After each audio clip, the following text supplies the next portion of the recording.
Sir, திமுக அறிவாலயத்தை ஒவ்வொரு செங்கல்லா எடுப்பேன் இதுதான் எங்களுக்கு அறிவாலயம். அறிவாலயம் வந்து ஒவ்வொரு கல்ல தொட்டு ஆளே இல்லாத அண்ணாமலை, ஆளே இல்லாத அண்ணாமலை கல் எடுப்பாங்கன்னா, நாங்கள் இவ்வளவு பணிகளை செய்து இவ்வளவு கட்டமைப்புடன் கோட்டையாக தமிழகத்தை வைத்து கொண்டிருக்கின்றோம்.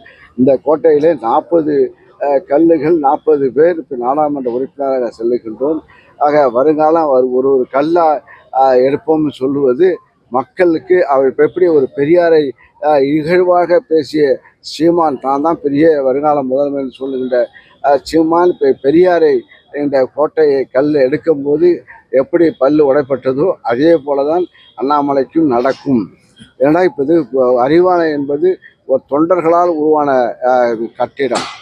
தொண்டர்களுடைய வேவியால் அவர்களுக்கு கொடுத்த நிதி, அவர் கொடுத்த உணர்வு உணர்ச்சிகள் அடைந்த அண்ணா அறிவாலயம். இந்த அறிவாலயத்தை பற்றி யூடியூப் அரசியல், வாட்ஸ்அப் அரசியல் இதுதான் சிலர் நடத்துகின்றார்கள். நாங்கள் உண்மையாக நேரடியாக களத்தில் இருக்கின்றவர்கள், களத்தில் போராடுகின்றவர்கள். எதையும் இந்த மக்களுக்காக நாள்தோறும் போராட்டத்தை இவர் காவல்துறையில பணியாற்றி கர்நாடகத்தையும் தமிழ்நாட்டு கூட வேலை செய்யல. நம்முடைய தமிழ்நாட்டு கூட வேலை செய்யல. இப்போ நம்முடைய எஸ்பி தமிழ்நாட்டில் வேலை செய்கிறார். இப்போ கலெக்டர்.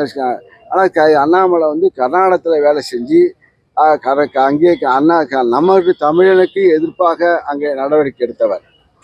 ஆக தமிழ்நாட்டில் வந்து அவர் கல்லை எடுப்பது என்பது சாதாரணம் அல்ல.